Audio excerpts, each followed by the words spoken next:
لہم البشرا فی الحیات الدنیا وفی الآخرہ لا تبدیل لکلمات اللہ ذالک هو الفوز العظیم صدق اللہ العظیم وصدق رسولہ النبی الکریم ان اللہ وملائکتہ یصلون علی النبی یا ایہا الذین آمنوا صلوا علیہ وسلموا تسلیما اللہم صلی علی سیدنا ومولانا محمد معدن الجود والکرم وآلہ وصحبہ وبارک وسلم۔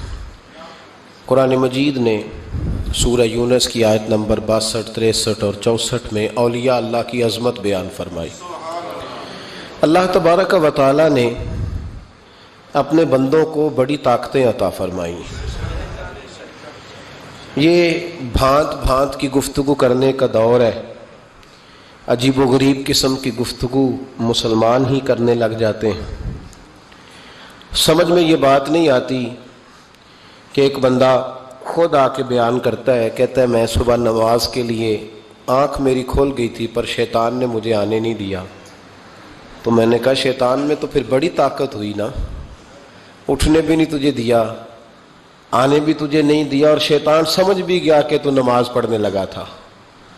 لوگ شیطان کا علم بھی مان لیتے ہیں، اس کی طاقت بھی مان لیتے ہیں، وہ ہر جگہ حاضر و ناظر ہے یہ بھی مان لیتے ہیں۔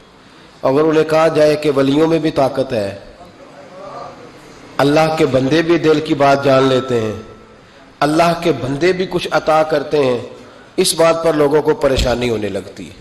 میرے رسول پاک علیہ السلام کے غلاموں یاد رکھو، رب کریم نے اگر اپنے دشمن کو اتنی طاقت دی ہے کہ وہ جسم میں خون کی طرح دوڑ سکتا ہے، دل پہ قبضہ جما سکتا ہے، ہر جگہ پہنچ سکتا ہے، لوگوں کو گمراہ کر سکتا ہے، تو پھر اس نے اپنے دوستوں کو بھی بڑی ہی طاقت عطا فرمائی ہے۔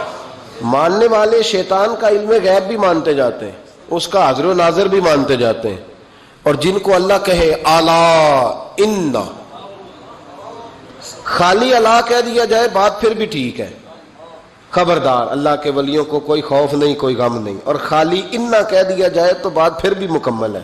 بے شک اللہ کے ولیوں کو کوئی خوف نہیں اور نہ وہ غمگین ہوں گے، لیکن اللہ بیان کرنے لگا نا ولیوں کی شان، اس کو پتا تھا کہ لوگ بڑی بڑی باتیں کریں گے تو دو جملے کہے، الا بھی کہا اور انا بھی کہا۔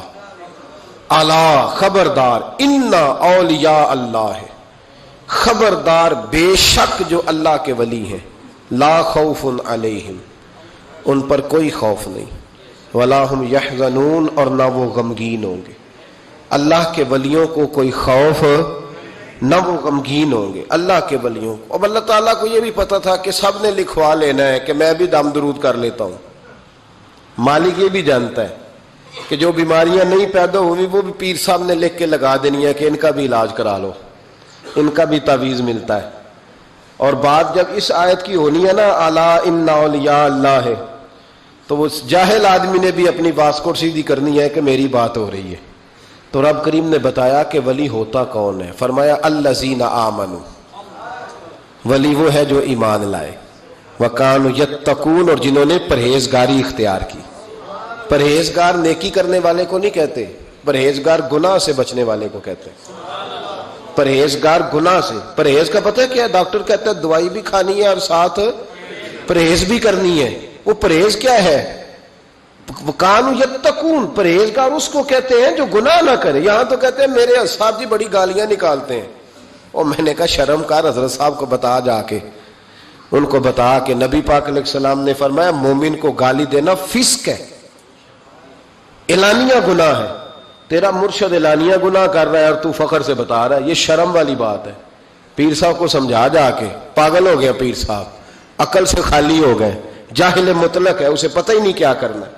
اب تو لوگوں نے کرامت کا عجیب و غریب حال کر دیا نا۔ میرے حضرت صاحب نے 1 سال ہو گیا کرتا نہیں پہنا۔ میں نے کہا نبی پاک تو بڑا لمبا کرتا پہنتے تھے، حضور جب بیٹھتے تھے تو آپ کی مبارک وجود اس کرتے کے اندر سارا سمٹ جاتا تھا، سرکار سمیٹ لیتے تھے، تو حضور تو لمبا کرتا پہنے، اور تیرے پیر نے 6 سال ہو گئے نہیں پہنا۔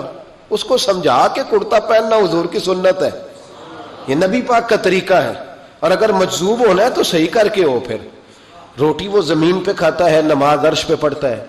نوٹوں کا اسے پتا ہے 100 والا کون سا ہے اور 1000 والا کون سا ہے, اور جب نماز کی باری آتی ہے تو مجذوب ہو جاتا ہے. تو یہ دھوکہ دہی ہے, اس کا اسلام سے کوئی تعلق, آپ دھوکے کا شکار نہ ہو. الذین آمنوا وکانوا یتقون, جو ایمان لائے اور جنہوں نے تقوی اختیار کیا وہ اللہ کے ولی ہیں. جو ایمان لائے تو یا اللہ پھر انہیں ملے گا کیا؟ فرمایا لہم البشریٰ فی الحیات الدنیا, ان کے لیے خوشخبری ہے دنیا کی زندگی میں, وفی الآخرہ, اور آخرت کی زندگی میں.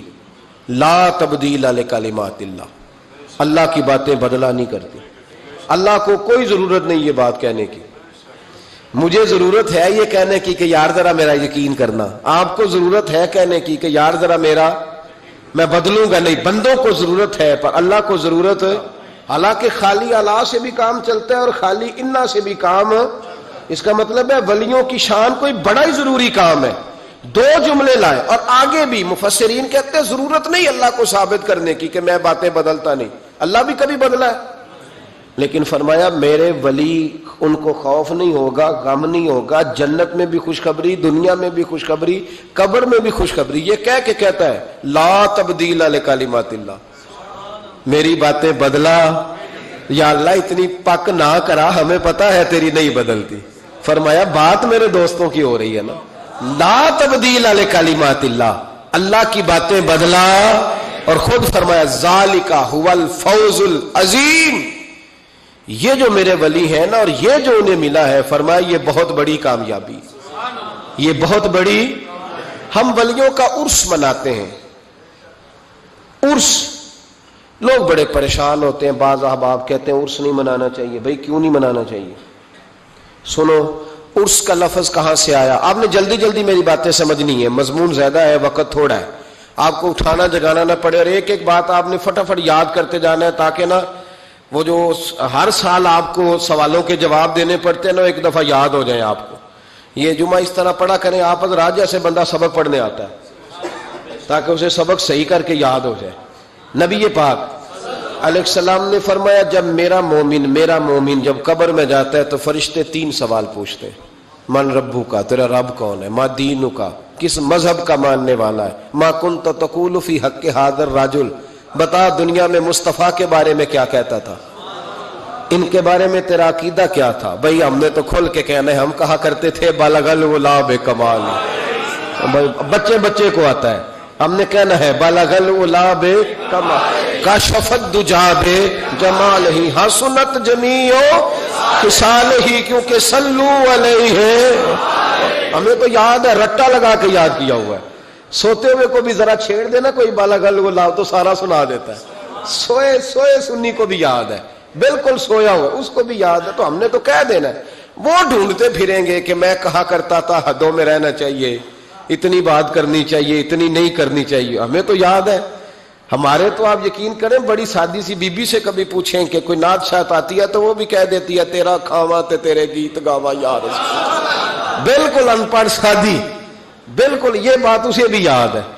اور آپ یقین کریں ہمارے تو بوڑھوں کو, دیہاتیوں کو بھی حضرت حلیمہ کی ساری باتیں آتی, سارا انہوں نے تو کہہ دینا ہے بالغ الغلام کمال ہی, کشف الدجا بجمال, حسنت جمیع خصال صلو علیہ. فرمایا جب صحیح جواب دے گا نا 3 سوالوں کا تو فرشتے کہیں گے نم کا نومت العروس. حدیث مشکات ہے. فرشتے اس بندہ مومن سے کہیں گے یوں سو جا جس طرح پہلی رات کی دلہن سوتی ہے. نم کا نومت خوشیاں سمٹی ہوتی ہیں اس کے دامن میں. آج نا اس کی سوچ پرواز وہ کہیں پہنچ گئی ہے, اس کا ایک معیار بن گیا زندگی کا. وہ بات کو تکلف میں نہ لینا, اس کا حسن لینا. جس کو پتہ چل جائے میں سہاگن ہو گئی, جس کو پتہ چل جائے میں سہاگن ہو گئی, اس کی پرواز ہوتی ہے بلندی کی کہ میرا اب کوئی گھر ہے, میں اب ایک مکمل زندگی گزارنے والی ہوں. بھائی فرمایا فرشتے کہتے ہیں نم کا نومت العروس, اس طرح سو جا جس طرح پہلی رات کی دلہن سوتی ہے, کیونکہ اس سے اس کے دلہا کی ملاقات ہے. ولی سے بھی کہا جاتا ہے سو جا, آج تیری رب رسول سے ملاقات ہے.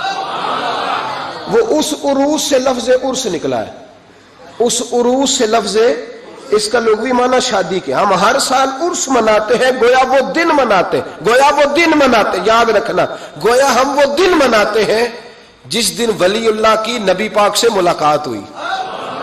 ہم ہر سال وہ, میری بات کی سمجھ آ گئی آپ کو؟ عرس والا لفظ کا مسئلہ حل ہو گیا. اب آگے چلیں. کہتے ہیں ہر سال کیوں مناتے ہو؟ پڑھ لو امام فخر الدین رازی کو, پڑھو حضرت امام خازن کو, تمام تفاسیر پڑھیں, تمام. نبی کریم سید عالم صلی اللہ تعالی علیہ وآلہ وسلم ہر سال شہدائے احد کے مزاروں پہ جاتے. حضور ہر سال شہدائے احد کے مزاروں پہ ہر سال حضور جاتے. قریب تھا نا احد کا پہاڑ, مہینے کے بعد چلے جاتے. ہر روز جاتے کو منع تو نہیں نا بھائی, لیکن نبی پاک کیا کرتے؟ ہر سال جاتے. حضور کا وصال ظاہری ہوا تو حضرت ابو بکر صدیق بھی ہر سال جاتے. جناب صدیق اکبر کا وصال ہوا تو حضرت عمر بھی ہر سال جاتے. حضرت عمر کے بعد جناب عثمان غنی بھی ہر سال جاتے. حضرت عثمان کے بعد مولا علی بھی ہر سال جاتے. حضرت عمر بن عبدالعزیز کہتے ہیں میں نے جب یہ طریقہ پڑھا تو میں بھی ہر سال جاتا. کہتے ہیں ایک سال نہیں گیا تو حضرت امیر ابزا میری خواب میں آ گئے, کہنے لگے پکا یارانہ لگا کے پھر چھٹی نہیں کرنی چاہیے, تو ہے ہی نہیں یار, تو پہنچا ہی نہیں. او بھائی احد کے شہید جو تھے وہ تو بخشے ہوئے, ان کو تو قرآن کہتا ہے وَلَا تَقُولُوا لِمَن يُقْتَلُ فِي سَبِيلِ اللَّهِ أَمْوَاتٌ, لیکن حضور پھر بھی ہر سال ان کے مزارات پر اسی سے ہم نے نکالا ہے کہ ہر سال اللہ کے بندوں کا عرس منانا چاہیے. سال کے بعد اللہ کے بندوں کا عرس. آپ جب احد کے شہیدوں کے مزاروں پہ آج بھی مدینہ شریف جائیں گے تو آپ کو یاد تازہ ہوگی کہ انہوں نے جہاد کیا تھا, یہ شہید ہوئے تھے, انہوں نے حضور کے نام پر جانیں دی تھی. جب سال کے بعد داتا صاحب کا عرس آتا ہے تو یاد بھی آتا ہے کہ یہ شہزادہ غزنوی سے چلا, گھر چھوڑا, کاروبار چھوڑا, بال بچے چھوڑے, رشتہ دار چھوڑے, کوئی نہیں تھا داتا صاحب کا لاہور میں. راوی کے کنارے 1000 سال پہلے جب لاہور میں آبادی بھی کوئی نہیں تھی, داتا علی اجمیری آ کے بیٹھے, پتے کھایا کرتے تھے. کہتے میں درختوں کے پتے کھاتا, راوی کا پانی پیتا. لوگ کہتے علی اجمیری گزارا کیسے ہوگا؟ فرمانے لگے جس رسول کے دین کے لیے آیا ہوں وہ مدد بھی فرما دیں گے. جب سال کے بعد ان کا عرس منایا جاتا ہے تو ان کی خدمتیں یاد آتی ہیں نا. خواجہ اجمیری کا عرس منایا جاتا ہے تو ان کی خدمتیں یاد کی جاتی ہیں. مجدد صاحب کا عرس منایا جاتا ہے تو خدمتیں, اعلیٰ حضرت فاضل بریلوی کا عرس منا کے ان کی خدمات کو یاد کیا جاتا ہے. تو سال کے بعد والا مسئلہ بھی حل ہو گیا. عرس میں ہوتا کیا ہے؟ تلاوت ہوتی ہے, اس کے بعد خطاب ہوتا ہے, پھر اس کے بعد کیڑی شے نجائز دے چو دسو چھڑ دینے جڑی نجائز ہے. تلاوت نہ کریں تسی بول دے نہیں, نہ کریں. پوچھ لینا مولانا صاحب سے کہ قرآن شریف پڑھا کریں کہ رہنے دیں. اور نعت شریف بولے ہمارا تو گزارا ہی نہیں. بالکل یقین کریں جس دن نعت نہ سنے وہ رات گزرتی نہیں. غذا ہے, روح کی غذا ہے نعت. بغیر نعت کے چل ہی نہیں سکتا. مسلمان اور حضور کا نام لینے والا بغیر نعت کے چل جائے ہو ہی نہیں سکتا. تقریر خطاب نہ کریں جو حضور کی سنت ہے. نبی پاک نے فرمایا سب سے بہترین مسلمان ہی وہ ہے جو کھانا زیادہ کھلائے اور سلام پہلے لے. تو کھانا نہ کھلائیں, حضور کے طریقے پہ عمل نہ کریں. کہتے ہیں جی کچھ باتیں غیر شرعی آ گئی ہیں, کچھ باتیں لہذا عرس بند کر دینے چاہیے. یونیورسٹیوں میں لڑکے اور لڑکیاں اکٹھے پڑھتے ہیں, شرعی ہے کہ غیر شرعی ہے؟ بول کے بتائے یار. تو یونیورسٹیاں بند کرانے کا فتویٰ کیوں نہیں دیتے مولانا صاحب؟ صرف عرس ہی بند کرانے ہے نا غیر شرعی یونیورسٹیوں کی تعلیم, کیونکہ لڑکیاں اور لڑکے اکٹھے نہیں پڑھ سکتے. اس لیے کہ نبی پاک علیہ السلام نے فرمایا جہاں مرد عورت اکٹھے ہو وہاں تیسرا شیطان ہوتا ہے. تو آپ ہر جمعے میں تقریر کیوں نہیں کرتے یونیورسٹیوں کے خلاف؟ ہر جمعے عرس کے موقع پر تقریریں کرتے ہیں. عرس بند کرو بھائی, کسی جگہ کوئی غیر شرعی بات شامل ہوگی تو غیر شرعی چیز بند کرائی جائے گی. عرس بند نہیں کرایا جائے گا, ڈھول بند کرایا جائے گا, تماشے بند کرائے جائیں گے, فضولیات بند کرائی جائیں گی, غلط حرکتیں بند کرائی جائیں گی. عرس بند, عرس تو بڑے بھائی فیض کا ذریعہ ہے. عرس تو فیض کا ذریعہ ہے, یہ کیے جائیں گے, یہ منائے جائیں گے. اولیاء اللہ کے تذکرے. اور دیکھو کان ادھر سے نہیں پکڑتے ادھر سے پکڑتے, کہتے ہیں ہم جی برسی کرتے ہیں. تو برسی کس سے ابھی کی منائی گئی تھی بتاؤ؟ عجیب چکر ہے، لوگوں کو پریشان کرتے ہو، امت میں تفریق ڈالتے ہو۔ میرے عزیزو، رسول پاک علیہ الصلوۃ والسلام کے امت کے جو اولیاء ہیں ان کے آراس منائے جاتے ہیں، اس میں جو غیر شرعی چیزیں ہیں وہ بند کی جائیں گی، وہ نکالی جائیں گی، ختم کی جائیں گی۔ ہم ہر روز ہر موقع پر ان چیزوں کی مخالفت کرتے ہیں۔ اعلیٰ حضرت فاضل بریلوی رحمت اللہ تعالی نے فرمایا عرس پہ جاؤ قرآن پاک پڑھو۔ اب مرید یہ سمجھتا ہے کہ یہ پیٹی امرود کی لے جاؤں گا تو مجھے فیض زیادہ ملے گا، تلاوت نہیں کرتا پیر صاحب کے لیے، بالکل سپارہ نہیں کھولتا، یہ کام نہ مجھ سے کراؤ، وظیفہ نہ پڑھاؤ، درود شریف نہ پڑھاؤ، کہتا پیٹی ایک لے لو میرے سے امرود کی، اسی پہ گزارا چلاؤ۔ او خدا کے بندے کو، حضرت مجدد الفسانی رحمت اللہ علیہ کا عرس ہوتا ہے، اب بھی جس کو موقع ملے جا کے ہندوستان میں سران شریف دیکھ لے، کوئی نعت نہیں، کوئی تقریر نہیں، صرف قرآن پاک پڑھا جاتا ہے۔ ان کے صاحبزادے کہتے ہیں میرے ابا جی کو قرآن پاک سے پیار ہی بڑا تھا، جو میرے والد کی قبر پہ آئے قرآن پاک پڑھے۔ بہت سارے مزاروں پہ ہم جاتے ہیں، میں جس علاقے کا سفر کرتا ہوں، میرے اساں فرمایا کرتے تھے وہاں کا ولی اس علاقے کا سربراہ ہوتا ہے، پہلے اسے سلوٹ کرو۔ میں جاتا ہوں جس علاقے میں جاتا ہوں اس علاقے کے ولی کے مزار پہ جاتا ہوں۔ میں چشتیاں گیا، مہار شریف خواجہ نور محمد مہاروی رحمت اللہ علیہ کے مزار پر میں نے حاضری دی، آپ یقین کریں کلیجہ پھولوں کی طرح ٹھنڈا ہو گیا۔ جو جہاں غلطیاں ہیں وہ تو لوگ روز بیان کرتے ہیں، پر جہاں اچھائیاں وہ بھی تو بیان کرنی چاہیے نا۔ خواجہ صاحب کے مزار کی چاروں جانب بیٹھ کے بچے قرآن پاک کی تلاوت کرتے ہیں اور سارا دن قرآن پڑھا جاتا ہے۔ مدرسہ خواجہ صاحب نے زندگی میں قائم فرمایا میرا دل کرتا ہے میرے دائیں بائیں قرآن پاک پڑھا جائے۔ تو یہ بھی بات سناؤ نا، وہاں کی بھی تصویر چڑھاؤ، یہ بھی لوگوں کو بتاؤ کہ ایسے بھی دربار ہے جہاں سارا دن قرآن پڑھا جاتا ہے۔ یہ آپ کے پاکستان میں چشتیاں جا کے تجربہ کر لیں، لیکن لوگ اچھی باتیں بیان کرنے کو تیار ہے۔ وہ ایک ملنگ سجدہ کر رہا تھا تو میں نے کہا وہ جاہل ہے، وہ کرے سجدہ تو کرتا رہے، ہمارا اس سے کیا تعلق۔ علم کی بات کرو، کسی سمجھدار آدمی کی بات کرو، آپ ان پڑھ بندہ اٹھا کے لے آئیں گے اور دلیل بنائیں گے اس کو۔ میرے رسول پاک علیہ الصلوۃ والسلام کی امت کے اولیاء کے مزار پہ چادر چڑھائی جاتی ہے۔ بڑی ذمہ داری سے کہہ رہا ہوں، جس نے لڑائی کرنی ہو کوئی حرج نہیں، ہم پہلے بھی بڑا تیار رہتے ہیں باتیں سننے کے لیے۔ اعلیٰ حضرت سے پوچھا گیا قبر پر چادر چڑھانی جائز ہے؟ فرمایا صرف ایک، صرف فرمایا اگر بوسیدہ ہو جائے، پھٹ جائے یا کسی کا بدلنے کا ارادہ ہو، ہوتا ہے نا تبرکن، وہ اتار لیتے ہیں تو نہیں۔ پھر فرمایا 2 چادریں قبر پہ چڑھانا جائز، یہ میرے اعلیٰ حضرت کا فتویٰ ہے۔ فاضل بریلوی فرمایا کرتے تیرا بڑا دل کرتا ہے نا تو تو اس چادر کے عوض 2 جوڑے خرید کے کسی غریب کو دے اور اس کا ثواب صاحب مزار کو دے دے۔ کتنی چادریں بولے؟ میں ایک جگہ پہ گیا تو اتنی قبر اونچی نہیں تھی جتنی چادریں تھیں، تو میں نے ان سے کہا اتار دو، دلیل بھی دی، کوئی نہ ماننے لگے۔ اب ہر آدمی کا اپنا مزاج ہے نا سوچنے سمجھنے کا۔ وہاں ایک ملنگ بیٹھا تھا جو زیادہ ہی سادہ تھا، میں نے کہا اتار دے چادریں، بابا جی کو کون سی سردی لگ رہی ہے جو اتنی چادریں ڈال دی، اتار دے۔ لیکن لوگ ماننے کو تیار نہیں ہوتے۔ ایک چادر چڑھائیں گے مزار پر، ہاں مزار پر پھول ڈالیں۔ میرے رسول پاک علیہ السلام گزر رہے تھے تو 2 قبروں کے پاس سے حضور کا خچر گزرا، خچر بدکا، حدیث بخاری ہے، خچر بدکا۔ سرکار اتر گئے، حضور نے فرمایا یہ خچر بھلا کیوں بدکا ہے میرا؟ ان 2 قبروں پہ عذاب ہو رہا ہے، قبروں کے اندر عذاب ہو رہا تھا۔ جس خچر پر حضور بیٹھ جائے اسے بھی اللہ غیب کی نظر عطا فرما دیتا ہے، اسے بھی سمجھ آ گئی کہ اندر عذاب ہو گئے۔ خچر پر حضور بیٹھے، حضور صلی اللہ علیہ وسلم نے فرمایا 2 پر عذاب ہو رہا ہے، اور وجہ کیا ہے؟ ایک بندہ پیشاب کے چیٹوں سے نہیں بچتا تھا، دوسرا غیبت کرتا تھا، لہذا عذاب ہو رہا ہے۔ بچنا چاہیے نا ان دونوں چیزوں سے۔ میرے حبیب پاک نے فرمایا 2 ٹہنیاں توڑ کے لاؤ، 2 ٹہنیاں لائی گئی، حضور نے قبر پہ ڈال دی۔ فرمایا جب تک یہ خشک نہیں ہوں گی قبروں کے عذاب میں تخفیف رہے گی۔ قبر پہ پھول ڈالے، پھول جب تک تر و تازہ رہیں گے عذاب میں تخفیف رہے گی۔ بات کی سمجھ آ گئی؟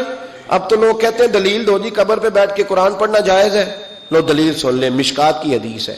میں نے کہا تھا جلدی میں آپ کو ساری باتیں، مضمون یہ بڑا طویل ہے، ہر پہلو پر بات کھول کے کی نہیں جا سکتی۔ قبر پر کھڑے ہو کے قرآن پڑھنا یا تلاوت کرنا یا اصال ثواب، سنو مشکات میں حدیث ہے، کتاب الایمان میں رسول پاک پڑھیے درود شریف صلی اللہ تعالی علیہ وسلم۔ حضور صلی اللہ علیہ وسلم نے حضرت سعد بن معاذ کا جنازہ پڑھایا، پھر حضور قبر پہ کھڑے ہو گئے اور نبی پاک تسبیح پڑھنے لگے، سبحان اللہ والحمد للہ ولا الہ الا اللہ واللہ اکبر۔ پھر حضور نے پڑھا سبحان اللہ والحمد للہ ولا الہ الا اللہ واللہ اکبر۔ حضرت انس بن مالک کہتے ہیں حضور کے چہرے کا اچانک رنگ بدلا، آنکھوں میں آنسو آئے، حضور نے زور سے پڑھنا شروع کر دیا سبحان اللہ والحمد للہ ولا الہ الا اللہ واللہ اکبر۔ کہتے ہیں حضور نے زور سے پڑھا، آہستہ آہستہ محبوب کے چہرے پہ خوشی آنے لگ گئی۔ جب حضور فارغ ہو گئے، دعا مانگی، نکلنے لگے تو عرض کی یا رسول اللہ یہ کیا تھا؟ حضور فرمانے لگے تمہارے بھائی کی قبر تنگ ہو گئی تھی، میں نے تسبیح پڑھی ہے تو اللہ نے اس کی قبر کو کشادہ کر دیا ہے، اللہ نے اس کی قبر کو۔ تو پھر اس کا مطلب ہے قبروں پہ کھڑے ہو کے تلاوت کرنا، عبادت کرنا، ان کے لیے کوئی تسبیحات پڑھنا، یہ نبی پاک کی سنت ہے صلی اللہ تعالی۔ یہ مسئلہ بھی سمجھ میں آ گیا۔ اب آگے چلتے ہیں، کہتے ہیں جی ختم، پھر آخر میں ختم شریف ہی رہ جاتا ہے کہ وہ ختم شریف نہ پڑھیں۔ اگر آپ مجھ سے میرا چھوٹا سا تجربہ پوچھیں نا، تجربے کی بات یہ ہے کہ اب ختم نہ دلانا فیشن ہے، اب یہ فیشن ہے، کیونکہ اب لوگ کام وہ کرنا چاہتے ہیں جو باپ دادا نے نہ کیا ہو، تھوڑا سا انوکھا کام، ذرا سٹائل ذرا ہٹ کے، کیونکہ ختم دلانا بزرگوں کا طریقہ چلا آ رہا ہے، کہتے ہیں ختم دلاتے ہیں بڑی معذرت کے ساتھ۔ کچھ باتیں مجبوری ہوتی ہیں، وہ ہماری مجبوری ہوتی ہے، ہم پر سوالات کیے جاتے ہیں تو ہمیں پھر اپنی جماعت کی ترجمانی کرنی پڑتی ہے، اور بعض جگہ پہ دل نہیں کرتا بات کرنے کو، طبیعت نہیں چاہتی، بلکہ یوں سمجھ لیں کچھ لوگوں کو ہم اس قابل نہیں سمجھتے ان پر بات کی جائے، لیکن پھر بھی بات جب سوال اٹھتا ہے تو بات کرنی۔ میں نے بڑا عرصہ پہلے کہا تھا کہ عیسائی ہو نا، غریب ماڑا، تو لوگ پوچھ لیتے ہیں اس کے ساتھ کھانا کھانا جائز ہے، پوچھ لیتے ہیں نا، اگر ٹرمپ آ جائے تو جی وہ بھی صحیح ہے کہ نہیں؟ بولے یہ جو آپ کے وہ آتے ہیں وزیر خارجہ وہاں سے، یا ان کا کوئی رکن پارلیمنٹ آتا ہے تو آپ کے وزیر اعظم وزیر خارجہ ان کے اعزاز میں ظہرانہ دیتے ہیں نا، تو ٹیبل پہ کھانا لگا ہوتا ہے، ادھر ہمارا بیٹھا ہوتا ہے، ادھر ان کا بیٹھا ہوتا ہے، جائز ہے؟ پوچھا کسی نے مسئلہ؟ کیوں؟ وہ تگڑا ہے اس لیے، پاکستان کا عیسائی ہو تو فتویٰ اور ہے، اور امریکہ کا ہو تو فتویٰ، بولے صحیح کہہ رہا ہوں؟ امریکہ والے عیسائی ہیں کہ نہیں؟ سارے عیسائی ہیں، تو ٹرمپ آ کے بیٹھ جائے سعودی عرب کے بادشاہ کے سامنے، چلو کھلی بات کر لیتے، اس کے ساتھ کھانا پینا جائز ہو جاتا ہے۔ اور اگر عیسائی ماڑا ہو، پاکستان کا ہو، مزدوری کرتا ہو، پھر سارے لوگ پوچھتے ہیں نا مسئلہ کہ حضرت صاحب عیسائی سے کھانا جائز ہے، تو میں نے کہا بھائی ٹرمپ کے ساتھ بھی کھانا ناجائز ہے، ناجائز ہے کیونکہ اسے پاکی پلیدی کا نہیں پتا۔ جن چیزوں کو آپ ناپاکی سمجھتے ہیں ان کو خبر ہی نہیں کیا کرنا ہے۔ ہوتا یہ ہے کہ جب اب دیکھیں نا، کچھ عرصہ پہلے لاہور میں ایک بڑا جنازہ ہوا تھا، وہ لوگ جو کہتے ہیں نماز جنازہ کے بعد دعا نہ کرو، حرام ہوتی ہے، یعنی پہلے تو کہتے تھے ولیوں سے نہ مانگو، اب کہتے ہیں اللہ سے بھی نہ مانگو، یعنی جنازے کے بعد دعا یعنی اللہ سے بھی نہ مانگو۔ تو پہلے عام آدمی کے لیے فتویٰ اور تھا، لیکن اگر سابقہ وزیر اعظم کی بیوی کا جنازہ ہو تو پھر فتویٰ پھر کیسے جائز ہو گئی؟ اب دعا جائز ہے؟ یہ ظلم ہے، یہ امت کے ساتھ یہ زیادتی ہے۔ ابو داؤد کی حدیث ہے، رسول پاک علیہ السلام نے فرمایا جب تم جنازہ پڑھ لو تو فخلصوا لہ الدعاء، پھر مرنے والے کے لیے مخلص ہو کے دعا مانگو۔ مانگنی چاہیے نا، لوگ افتراق پیدا کرتے ہیں، فرق نہ، یہ درست نہیں ہے۔ امت کے اندر یہ آپ نے بات یاد رکھنی ہے، ہمیشہ سے اولیاء کے آراس کا سلسلہ ہے، عرس منائے جاتے ہیں، ان پر ختمات شریف ہوتے ہیں۔ اب ختم شریف کے حوالے سے سن لیں، رسول کریم علیہ السلام نے ہمیں ایک دعا بتائی ہے کھانا کھانا، کہتے ہیں آگے کھانا رکھ کے قرآن شریف نہیں پڑھنا چاہیے، کھانا کا آگے رکھ کے آپ بسم اللہ شریف پڑھتے ہیں؟ پڑھے ذرا، پڑھتے ہیں نا ماشاءاللہ؟ یہ قرآن پاک ہے کہ نہیں؟ تو روٹی جائز ہوئی کہ ناجائز ہو گئی؟ برکت والی ہو گئی، بلکہ حضور نے فرمایا جو بسم اللہ نہ پڑھے اس کے ساتھ تو شیطان شریک ہو جاتا ہے۔ تو ہم تو بھائی ہر روٹی ختم پڑھ کے کھاتے ہیں، ایک آئے تو ہم ہر کھانے سے پہلے پڑھتے ہیں تو آپ اس بات سے منع کر رہے ہیں. کہتے چلے جی آپ پڑھ لیں, آیتیں پڑھ لیں, پھر دعا نہ مانگے. لو سن لو, سامنے کھانا رکھ کے دعا. کس بات میں الجھ گئے یار؟ امت کو بڑی بات بتاؤ, دنیا بڑی آگے چلی گئی, انہیں آگے لے کے جاؤ, تم کیا کر رہے ہو؟ کہنے لگا جی دعا نہ مانگے. توجہ کرنا میری بات پہ, کھانا آگے رکھ کے نہ مانگے. تو میں نے کہا تو سائڈ پہ رکھ کے مانگ لیا کر, کھانا دور رکھ لیا, دعا یہاں مانگ لی. ہمیں کوئی اعتراض, لیکن مانگا کر, دعا مانگا کر. اب حدیث مسلم سن لیں, صحیح مسلم کی حدیث ہے. رسول کریم علیہ السلام کے صحابہ تبوک سے واپس آ رہے تھے, اور وہ سینکڑوں میں نہیں ہزاروں میں تھے. کھانا ختم ہو گیا, پانی بھی ختم ہو گیا. صحابہ کرام نے مشورہ کیا, آپ اس طرح کرتے ہیں, ایک ایک اونٹ ذبح کرتے ہیں, ذبح کر کے اونٹ پکانا شروع کرتے ہیں. ختم شریف کی بات عرض کر رہا ہوں, کیونکہ اب ختم ہو گیا. سارے جمع ہو کے حضرت عمر کے پاس گئے, کہنے لگے حضور اس طرح کریں, ہم ایک ایک اونٹ اب ذبح کریں گے اور اسے کھائیں گے. حضرت عمر فرمانے لگے اونٹ ذبح کر لو گے تو سواری کس پہ کرو گے؟ کہ حضور پھر کیا کریں؟ فرمایا جتنا جتنا کھانا تمہارے پاس ہے نا میرے پاس لاؤ. کسی کے پاس اتنی سی کھجوریں تھیں, کسی کے پاس آدھا کلو سرکہ تھا, کسی کے پاس چند بچے ہوئے ٹکڑے تھے, سارا کچھ حضرت عمر کے پاس لائے. جناب عمر نے اپنی چادر میں, اپنے صافے میں سارا کچھ باندھا, سیدھے دروازہ رسول پہ پہنچ گئے. نبی کریم علیہ السلام کے آگے کھانا رکھ کے, آگے لنگر رکھ کے حضرت عمر کہنے لگے یا رسول اللہ ذرا برکت کی دعا کر دے. ہزاروں میں لشکر ہے. یہ نظریہ ہے جناب عمر فاروق کا, یہ طریقہ ہے حضرت عمر کا. نہ اس طرح کرو, امت کو نہ لڑاؤ. میرے رسول کریم علیہ السلام کے غلام نے, حضرت عمر نے کھانا آگے رکھا تو حضور مسکرائے. وہ حضور کہنے لگے عمر تو طے تک ہی پہنچ گیا ہے. حضور مسکرائے, اور مسکرا کے محبوب نے ہاتھ اٹھائے, دعا فرمائی. حضرت عمر کہتے ہیں جب میں اٹھا کے لے گیا تو وزن اس کا اتنا ہی تھا, جب میں لایا تھا جتنا وزن تھا, وزن بعد میں بھی اتنا ہی تھا. فرماتے ہیں میں نے وہ کھول دیا, اتنا سا کھانا تھا, میں نے کہا لو بھی کھاتے جاؤ. کہنے لگے ہزاروں کے لشکر نے کھا لیا, کھانا پھر بھی بچ گیا. فرمانے لگے واپس مدینے آنے تک ہم کھاتے رہے پر وہ کھانا ختم نہیں ہوا.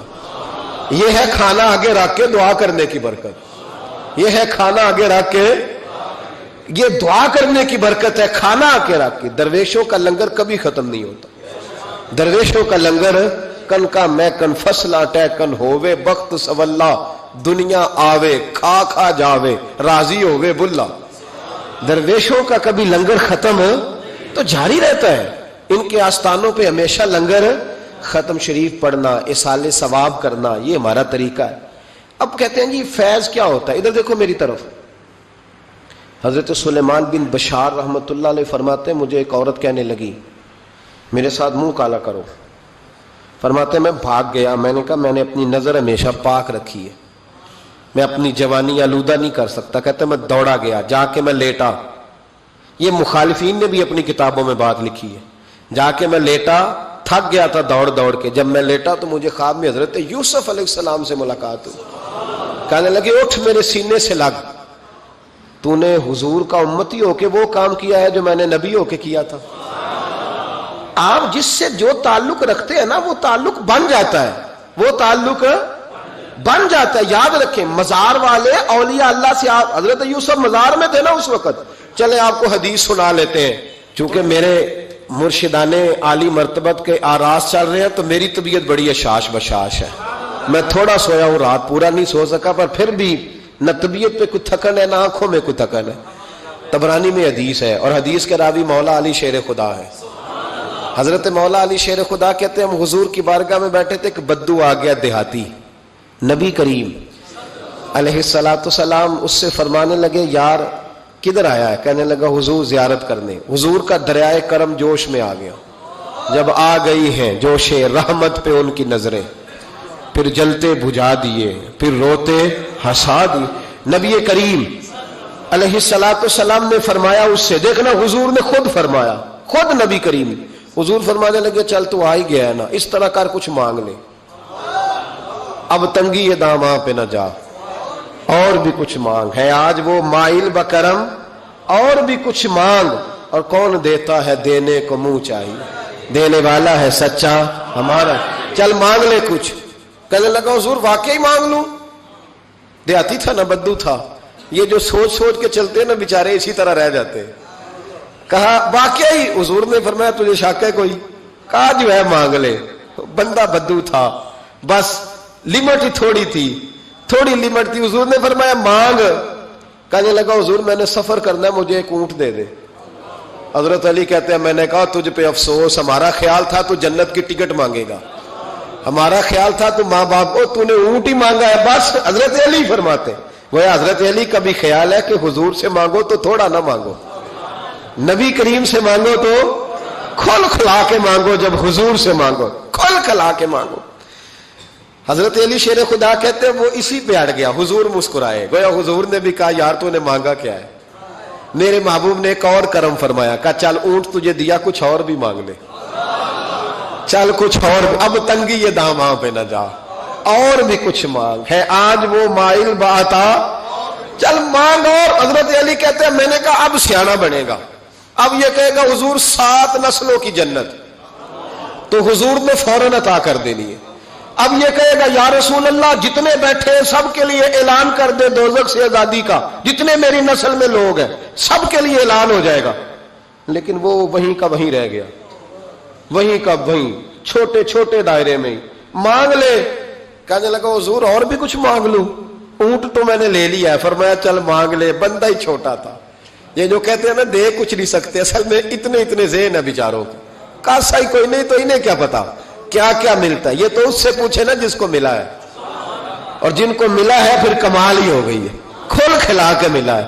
اور میرے ایک استاد تھے تو ان سے ایک شخص نے کہا کہ حضور فلانا مولوی جمعے پہ کہہ رہا تھا حضور کچھ نہیں دیتے. فرمانے لگے اسے ملا کچھ نہیں نا، ہم سے آ کے پوچھے ہم کیا تھے. میں گلیاں دا روڑا کوڑا تے محل چڑھایا سائیاں، ہم سے پوچھے جنہیں ملا ہے اور کس طرح ملا ہے. نبی کریم نے فرمایا اور مانگ لے. کہنے لگا واقعہ ہی دیں گے؟ فرمایا ہاں دیں گے. کہنے لگا جی اونٹ دے دیا تو پھر سارے سفر کا کرایہ بھی دے دیں، خرچہ بھی دے دیں، پیسے بھی دے دیں. حضرت علی کہتے ہیں میں نے کہا اوہو کچھ نہیں پئی، اس کی حیثیت ہی نہیں، کدھر چلا گیا. اب حضور نے خود یہاں محبوب کریم نے روک کے ارشاد فرمایا. حضور مسکرائے، فرمایا جا تجھے آنے جانے کا خرچہ بھی دیا. اب ذرا لفظ سننا، حدیث طبرانی ہے. محبوب فرمانے لگے تجھ سے تو حضرت موسیٰ کے دور کی وہ بوڑھی اچھی ہے. خود حضور فرما رہے تجھ سے تو جناب موسیٰ کے زمانے کی وہ بوڑھی. حضور کون سی بوڑھی؟ صحابہ کہتے ہیں ہمارے کان کھڑے ہو گئے، یا رسول اللہ کون سی بوڑھی؟ ذرا مزار کی برکت دیکھیں. نبی کریم علیہ السلام فرمانے لگے اللہ کریم نے حضرت موسیٰ جب ہجرت کرنے لگے تو فرمایا موسیٰ جب جاؤ نا تو سمندر کے قریب یا سمندر کے اندر یا سمندر کے کنارے، مختلف لفظ ہیں روایتوں میں، حضرت موسیٰ کا تابوت، حضرت یوسف کا تابوت بھی دفن ہے، تو وہ تابوت بھی ساتھ لے جانا. یہ تو اللہ نے بتا دیا پر یہ نہیں بتایا دفن کہاں ہے. حضرت موسیٰ ڈھونڈتے رہے تو ڈھونڈنے کے بعد عرض کی مولا یہ بھی بتا دے وہ کہاں ہے. فرمایا نہیں وہ آپ نے خود ہی ڈھونڈنا ہے. حضرت موسیٰ ڈھونڈ رہے ہیں کیا؟ مزار. کیا ڈھونڈ رہے ہیں؟ کس کا؟ حضرت، ہاں الحمدللہ یہ سنت اللہ نے ہمیں دی ہے. ہم جا کے پوچھتے ہیں بتاؤ حضرت خواجہ نور محمد مہاروی کا مزار کدھر ہے. ہم سائی وال کھڑا ہو کے پوچھتے ہیں کہ پاک پتن شریف جانا ہے، راستہ کون سا جاتا ہے. یہ نبیوں کی سنت اللہ نے ہمیں دی ہے، ہم یہ کام کرتے ہیں. حضرت موسیٰ ڈھونڈ رہے ہیں اور ڈھونڈتے ڈھونڈتے فرمایا مل نہیں رہا تھا، لوگوں سے پوچھا بھی کہاں ہے. اور یہ بھی اللہ کی حکمت ہے، واللہ اللہ تو اپنے نبیوں کے سامنے سارے پردے کھول دیتا ہے، یہ بھی حکمت ہے. کہاں ہے مزار؟ لوگوں نے کہا حضور ایک بوڑھی اماں ہے، بڑی بوڑھی، اس کو پتا ہے. فرمایا بلاؤ. اماں کو بلایا، کہا زیادہ بوڑھی ہے. تو حضرت موسیٰ کہنے لگے چلو خود چلتے ہیں اس کے پاس. حضرت موسیٰ خود آئے. کس کام؟ اللہ آپ کا بھلا کرے، اللہ کرے آپ کو یاد رہ جائے یہ باتیں. مزار شریف کا پتہ کرنے آئے. آ کے اماں سے کہا اماں حضرت یوسف کے مزار کا پتہ. کہنے لگی بالکل پتہ ہے. کہا پھر کہاں ہے؟ کہنے لگی ایسے ہی مفت میں ہی بتا دوں. مزار کا پتہ بتانے میں پیسے لگتے ہیں، کوئی مفت نہیں بتایا جاتا. ولی کے مزار پہ جانا کوئی معمولی بات ہے؟ ایسے ہی بتا دوں. حضرت موسیٰ کہنے لگے اماں میں نے تابوت نکال کے ساتھ لے جانا ہے، بتاؤ. اماں کہنے لگی میں، یہ حضور فرما رہے ہیں، یہ طبرانی ہے. نبی کریم علیہ السلام نے فرمایا بتاؤ. حضرت موسیٰ کہنے لگے بتاؤ، کہنے لگی پیسے لگتے ہیں پھر بتاؤں گی. کہا کیا لیتی ہو؟ تو اماں کی سوچ، حضور کہنے لگے تجھ سے تو اس اماں کی سوچ ہی بڑی ہے، اماں کی سوچ دیکھیں. اماں کہنے لگی موسیٰ اگر حضرت یوسف کے مزار کا پتہ بتاؤں گی اس شرط پر کہ جنت میں مجھے وہ والا مکان چاہیے جس کے پڑوسی حضرت موسیٰ علیہ السلام ہو. ختم ہو گئی بات. رکھو یہاں قیمت تو لے لو مزار کا پتہ. لوگ سمجھتے ہیں مزار کوئی معمولی بات ہے، کوئی معمولی لوگ ہیں صاحب، یہ بہت بڑی بات ہے مزار کا پتہ. کہا اس جنت میں وہ والا مکان جس کے ہمسائے حضرت ہے، یعنی ادھر تسی ہو تو ادھر تے کاندھ، ہاں پنجابی میں کاندھ سانجی ہوئے، پھر پتہ بتاؤں گی. حضرت موسیٰ علیہ السلام کہنے لگے اماں تو زیادہ ہی اونچی چلی گئی ہے، اس طرح کر جنت لے لے، یہ موسیٰ کا پڑوس نہ مانگ، جنت لے لے. حضرت موسیٰ علیہ السلام کی اس اماں سے تکرار ادب سے کہہ رہی ہے. یہ بات بھی اللہ نے اماں کے دل میں ڈالی، ادب سے کہتی نہیں پھر موسیٰ نہیں نہ اگر وہ مکان لینا جاؤ کسی اور سے پوچھ لو. نہیں بتاتی، ناز سے بات کر رہی ہے. 3-4 دفعہ جب کہا نا تو حضرت موسیٰ علیہ السلام کہنے لگے اماں جنت دے تو رہا ہوں. جب اماں ڈٹ گئی لینا ہے، میرے نبی پاک علیہ السلام نے فرمایا اللہ سے یوں نہ مانگا کرو کہ یا اللہ چاہے دے چاہے نہ دے. فرمایا کہا کرو مولا تو ہی تو ہمارا رب ہے، تو دے، تو نہیں دے گا تو کدھر جائیں گے. اس سے مانگو، پیار سے مانگو، شوق سے مانگو، دل جمی سے مانگو. عرض کی حضرت موسیٰ سے، تکرار کرنے لگی، ناز کرنے لگی، کہنے لگی آپ بڑے مہربان ہیں، مجھے وہی والا مکان چاہیے، وہی والا چاہیے. حضرت موسیٰ علیہ السلام اللہ کی بارگاہ میں عرض کرنے لگے مولا یہ تو ڈٹ گئی ہے، اب بتا کیا کرنا ہے. تو رب کریم نے فرمایا موسیٰ خود نہیں بول رہی، میری توفیق سے بول رہی ہے، اور میں نے ہی بات ڈالی ہے دل میں. تو اس طرح کر، تو وعدہ کر لے میں انشاءاللہ عطا کر دوں گا. حضرت موسیٰ نے وعدہ کیا تو اماں نے ایڈریس بتایا. بتاؤ مزار کی کتنی برکت ہوئی. بیان کون کر رہا ہے؟ میرے نبی پاک. اور امام خازن نے لکھا ہے جب جناب یوسف علیہ السلام کو دفن کیا گیا نا تو دریا کے کنارے دفن کیا گیا. جس کنارے دفن کیا گیا وہاں سے پانی کی ایک چھوٹی سی نالا گزرتا تھا. کھال بنائے جاتے ہیں نا پانی کے نالے، وہ نالا گزرتا تھا. تو ان کے مزار چونکہ بنا ہوا تھا سنگ مرمر کا، تو جب گزرتا تھا تو جس طرف وہ سارا پانی چھو کے گزرتا تھا وہ علاقہ سرسبز و شاداب ہو گیا. ایک سائڈ سرسبز ہوئی تو دوسری سائڈ والے لوگ ناراض ہو گئے، کہنے لگے تمہارے اکیلے کے نبی نہیں تھے، ہمارے بھی ہیں، ہم نکالیں گے رات کو تابوت ادھر دفن کریں گے، ہمیں بھی تو سبزہ چاہیے نا، ہمارے کھیتوں کو بھی اسی دریا کا پانی لگتا ہے پر سبزہ نہیں. لیکن چونکہ حضرت سیدنا یوسف علیہ السلام کے مزار سے چوں کے گزرتا ہے تو تمہیں سبزہ ملتا ہے. اب فیصلہ کیا ہوا؟ امام خازن کہتے ہیں انہوں نے کہا اس طرح کرو حضرت یوسف کو وہیں رہنے دو، تو ایک اوپر سے کھال بنا لیتے ہیں، پانی سارا ادھر سے گزرے گا، آگے جا کے 2 حصوں میں بانٹ لیں گے، آدھا ادھر چلا جائے گا آدھا ادھر چلا جائے گا. کہتے ہیں جب انہوں نے بانٹا تو سارا علاقہ ہی سرسبز و شاداب ہو گیا. اس پاکستان میں کون سا ظلم ہے جو نہیں ہوا؟ کون سا ظلم ہے جو یہاں نہیں ہوا؟ کون سا جرم ہے جو لوگوں نے نہیں کیا؟ لیکن پتہ ہے اس کے کھیت خشک نہیں ہوئے. آپ کو پتہ ہے اس وطن کی دھرتی پر سبزہ اگنا بند نہیں ہوا. آپ کو پتہ ہے یہاں سب کچھ ہوا، حکمران لوٹ کے کھا گئے، لیکن اس دھرتی پہ کبھی خشک سالی نہیں آئی. یہاں کبھی کھیتوں نے سبزہ اگانے سے انکار نہیں کیا، یہاں کے درخت پھل دیتے رہے. پتہ ہے کس کی برکت سے؟ داتا علی اجویری کی برکت سے. تم داتا صاحب کو بات کرتے ہو، یہ جو تیرے گھر میں پھل آتا ہے اور زمین اگاتی ہے یہ گنج بخش علی حجویری کی برکت ہے، یہ فرید الدین گنج شکر کی برکت ہے، یہ بہاؤالدین زکریا ملتانی کی برکت ہے، یہ محدث اعظم پاکستان کی برکت ہے، یہ میاں شیر محمد شرک پوری کی برکت ہے، یہ امیر ملت پیر جماعت علی شاہ کی برکت ہے، یہ ان درویشوں کی برکت ہے کہ ان کے مزار زمین پہ بنے ہیں تو سبزہ اگتا رہتا ہے، بہاریں ہوتی رہتی ہیں، پھول. تو ان کا شکریہ ادا کرنے کی بجائے مخالفت کرنے لگ گیا، تو الٹا بات کرنے لگ گیا. پڑھنا کتاب تجھے سمجھ آئے گی، تجھے مل کہاں سے رہا ہے. رب کریم تو ان کی حیائی بڑی کرتا ہے. ایک شخص مجھے کہنے لگے جی قبر کیا ہوتی ہے، آپ مزار پہ چلے جاتے ہیں. میں نے کہا تجھے آج تک نہیں سمجھ آئی؟ پڑھ ترمذی شریف، نبی پاک نے فرمایا قبر المومن روضۃ من ریاض الجنہ. مومن کی قبر قبر نہیں ہوتی، جنت کا ٹکڑا ہوتی ہے. ہم تو جنت کی زیارت کرنے جاتے ہیں، آج تک سمجھ نہیں آئی. اور یہ بھی یاد رکھو جس کا جس بزرگ سے تعلق ہوتا ہے وہ بزرگ اس کے ساتھ ہوتا ہے. پیر مریداں دے سر تے رہندے، او جھوٹے ہون یا ہاں اس کا کام ہے۔ یہ کیا بات ہوئی کہ جس کے گن گائے ساری زندگی، جس کا نام لے کے جیے، بیٹھے کہیں تھے پر اس کے تذکرے اس کے گن گاتے رہے، وہ بھول جائے؟ یہ کیسے ہو سکتا ہے؟ یہ ممکن ہے؟ کوئی چھوڑ دیا سارا کچھ جس کے نام پر وہ یاد ہی نہ کرے؟ سنو، اعلیٰ حضرت فاضل بریلوی کے خلفاء سید نعیم الدین مراد آبادی، ملک العلماء مولانا ظفر الدین بہاری، صدر الشریعہ مولانا امجد علی صاحب اعظمی کہتے ہیں کبھی کبھی رات کو اعلیٰ حضرت کے پاس بیٹھے ہوتے تو اچانک اعلیٰ حضرت فرماتے اٹھو جاؤ، لکھنے پڑھنے کا کام ہو رہا ہے، اعلیٰ حضرت فرماتے اٹھو بھی جاؤ کل کریں گے کام۔ کہتے اتنی کتابیں کھولی، اتنے نوٹس بن گئے، اچانک کہہ دیا جاؤ۔ ایک دن صدر الشریعہ فرمانے لگے پتہ تو کرے ہمیں نکال کیوں دیتے ہیں؟ یہ 8ویں 10ویں دن یہ کام ہوتا ہے، ساری دال لکھنا لکھانا ہوتا ہے، ترتیب دینی ہوتی ہے، یہ کہتے ہیں جاؤ، وہ خاص بات ہے۔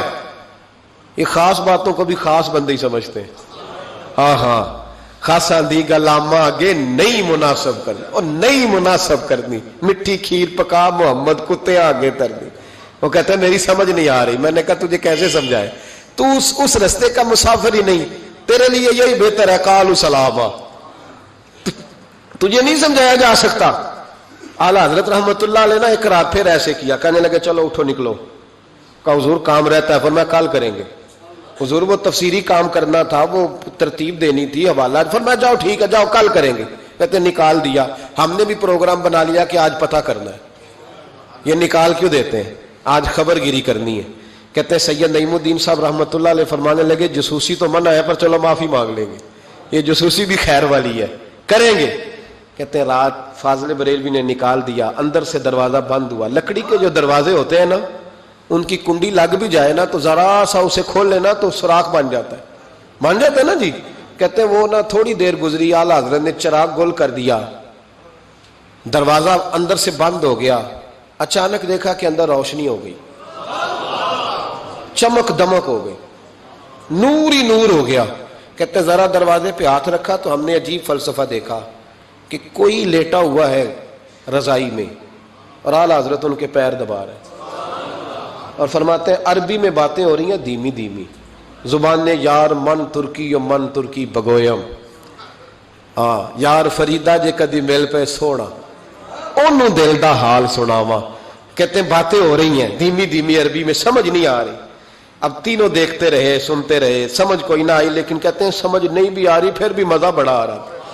ایک بابا جی نا ایک دن بڑا کھل کے کہہ رہے تھے مولا یصلی وسلم دائما ابدا علی حبیب کا خیر الخلق کل۔ میں کہ بابا جی اس کا ترجمہ کیا ہے؟ کہتے مولوی صاحب مینوں نہیں پتا پر مزہ بڑا ہوندا جے۔ پتہ کوئی نہیں ترجمہ کیا ہے، پر حضور کی تعریف ہے، لطف، اللہ اکبر۔ دھیمی دھیمی باتیں ہو رہی ہیں، سمجھ نہیں آتی، کہتے پر مزہ بڑا آیا۔ دیدار کی بھی تو بڑی لذت ہوتی ہے نا۔ فرماتے ہیں سحری کا وقت ہوا تو بزرگ تشریف لے گئے جو بھی تھے، کمرے میں پھر سے اندھیرا ہوا۔ اعلیٰ حضرت اٹھے، چراغ جلایا، جب کنڈی کھولی تو ہم تینوں باہر تھے۔ جلال آیا، یہاں کیوں کھڑے ہو؟ پتہ نہیں جاسوسی نہیں کرنی چاہیے؟ کہتے ہمیں پتہ تھا بات کس نے کرنی ہے، سید نعیم الدین صاحب کو آگے کر دیا، وہ سید تھے۔ کہنے لگے حضور ان کی غلطی نہیں، میں نے کہا تھا۔ اب سید کا چہرہ دیکھا تو اعلیٰ حضرت چپ کر گئے، فرمانے لگے کرنا نہیں چاہیے تھا۔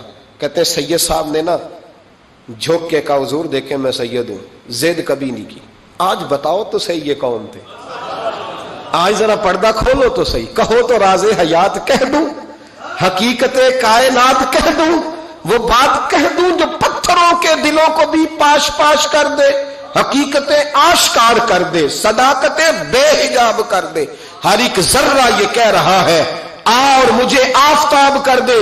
کہ حضور آج کہہ دیں یہ کون تھے؟ تو کہتے ہیں فاضل بریلوی کی آنکھیں چھم چھم آنسو برسانے لگی، داڑھی بھیگ گئی آنسوؤں سے۔ فرمانے لگے تم میں سے جو جہاں الجھ جاتا ہے مجھ سے آ کے پوچھتا ہے، میں نے بھی تو کسی سے پوچھنا ہوتا ہے نا۔ فرمایا ساری دنیا مجھ سے آ کے استفتاء پوچھتی ہے، میں نے بھی تو کسی سے پوچھنا ہوتا ہے۔ فرمایا میں کوئی لوارث تو نہیں، میں بھی گن گاتا ہوں، میں بھی کسی کا بن کے جیتا ہوں، میرا بھی کوئی ہے جو مجھے بتاتا ہے۔ کہ حضور کیا بات ہوئی؟ فرمانے لگے جہاں الجھنے لگتا ہوں بغداد کے عبد القادر جیلانی، بغداد کے عبد القادر جیلانی تشریف لاتے ہیں۔ فرمایا آ کے لیٹتے ہیں، خدمتیں بھی کر لیتا ہوں، مسئلے بھی حل کرا لیتا ہوں۔